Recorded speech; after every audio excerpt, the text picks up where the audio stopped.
जिनकी बात करने में रुचि हो, कृपया, ताकि हम लोग ये प्रोग्राम कर सकें।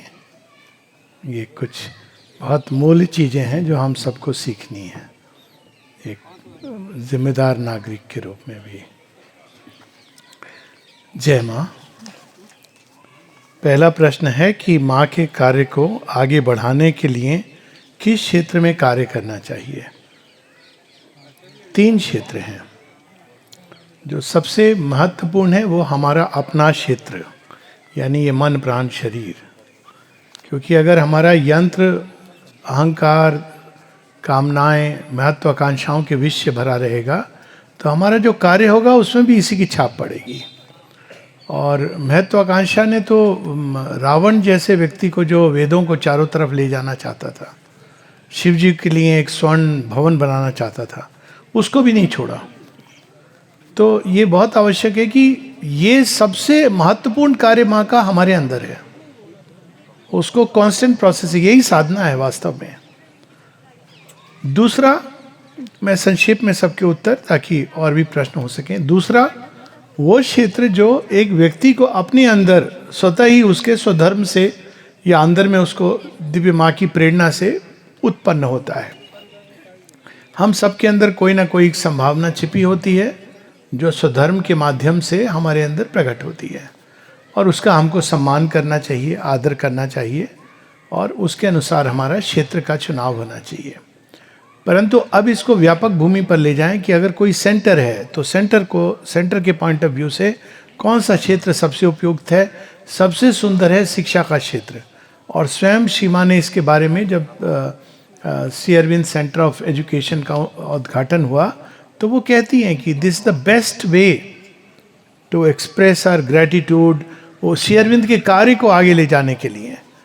लेकिन इसमें ये काम बहुत सुंदर है, सबसे सुंदर है, किंतु इसमें बहुत सारी कठिनाइयां हैं, जो आज सुबह भी बात हो रही थी कि शिक्षक कहाँ हैं वो। तो ये साइमल्टेनियस काम चलता है। अगर हम प्रतीक्षा करेंगे कि जब वो शिक्षक आ जाएंगे जो बिल्कुल श्री माँ श्री अरविंद में रमे हुए हैं, तो शायद हम जीवन भर प्रतीक्षा करेंगे। तो प्रारंभ करें जहाँ से थोड़ी सी भी एक ओपनिंग होती है, और कुछ नहीं तो बच्चे, देखिए बिल्कुल एग्जैक्टली आश्रम में जैसे शिक्षा पद्धति है उसको लागू करना कठिन है कई कारणों से। तो अगर हम प्रतीक्षा करेंगे तो बहुत लंबा समय लगेगा। तो कम से कम बच्चे इस परिसर में ग्रो करेंगे, थोड़ा बहुत उनको इस वातावरण का, एटमॉस्फेयर का प्रभाव होगा, थोड़ा बहुत वो आएंगे जाएंगे, कोई ना कोई कहीं ना कहीं टच होगा। ये किया जा सकता है। तो उस चीज़ को सीमाओं को ध्यान में रखते हुए उसके अंदर कहीं ना कहीं श्री माँ श्री अरविंद की वाणी टच करना। उसमें एक विषय जो होना चाहिए शिक्षा संस्थान में, वो है लिविंग कॉन्शियसली।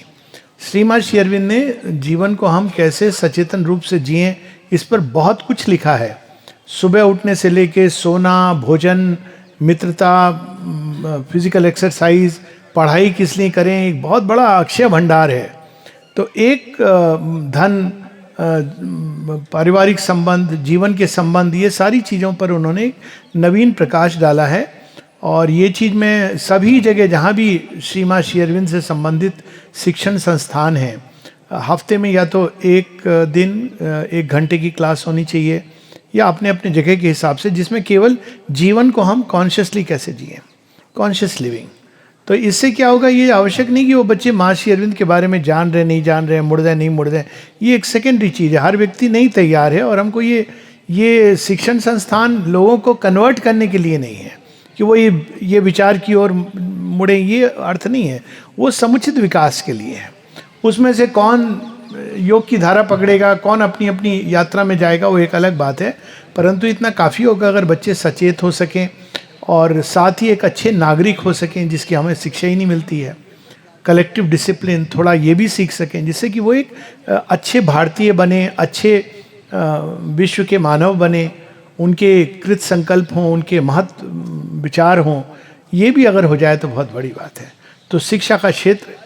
और दूसरा एक क्षेत्र जो हो सकता है जिसमें कार्य करना चाहिए, वो है स्टडी सर्किल के रूप में।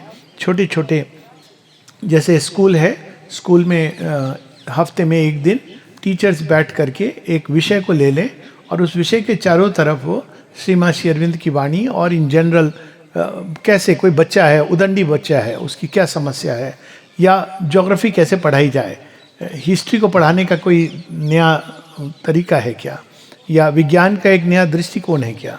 तो इस प्रकार से बैठ करके वो आपस में विचार करके श्रीमां श्री अरविंद की वाणी को केंद्र में रखते हुए और भी कई चीज़ें आ रही हैं उस प्रकाश में, उसको लेकर के एक प्रकार का अलग तरह का पाठ चक्र, वो वैसा नहीं है। एक तो पाठ चक्र होता है जो साधकों का है, जिसमें वो बैठ करके श्रीमां श्री अरविंद की पुस्तक को लेके करते हैं, वो साधकों के लिए है, परंतु शिक्षकों के लिए, ताकि वो एंगेज हों। अगर आप सब शिक्षक को बोलेंगे कि नहीं आप आओ और माँ श्री अरविंद की वाणी पढ़ो लाइव डिवाइन, तो वो आ जाएंगे शायद, क्योंकि उनको पे मिल रही है, लेकिन वो इंटरेस्ट नहीं लेंगे और वो धीरे धीरे वो चीज़ उनके दिमाग से चली जाएगी। तो रियल चैलेंजेस जो हैं जीवन के, जो उनके शिक्षण संस्थान में आते हैं, और उसको श्रीमां श्री अरविंद के प्रकाश में, और भी उस प्रकाश में कई नई चीज़ें आज के समय में आ गई हैं, उसमें उनका मंथन हो, तो इससे भी बहुत लाभ होगा।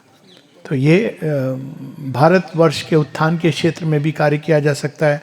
भारतीय संस्कृति को समझना, उसका गूढ़ रहस्य क्या है, उसमें श्री अरविंद की फाउंडेशंस ऑफ इंडियन कल्चर लेकर वो थोड़े प्रबुद्ध लोगों के लिए, जिसको लेकर के पूरे मान लो गांव में या किसी में पूरे हफ्ते या साल पढ़ाई हो, और साल के अंत में एक प्रकार का आप आपस में मंथन रख लें या सेमिनार रख लें, जिसमें हम लोग श्री अरविंद ने भारतीय सनातन धर्म के बारे में, भारतीय राष्ट्र के बारे में उन्होंने क्या विचार रखे। ये आप आश्चर्य होगा कि भारत में नहीं जानते हैं लोग, बहुत आश्चर्य होगा, जबकि उन्होंने हर एस्पेक्ट पर इंडियन कल्चर के लिखा है, लेकिन लोग वही चीज़ों में जुड़े हुए हैं जो उनको उन्होंने सुनी है, ये भी नहीं कि पढ़ी है, ये नहीं कि लोगों ने पढ़ा है कि भाई वेदों में कहाँ लिखा है कि ये व्रत करना चाहिए नहीं करना चाहिए, नहीं, उन्होंने जो सुना है उसको उन्होंने रिसीव करके बस चल रहा है। तो ये भी एक बहुत अच्छा क्षेत्र है।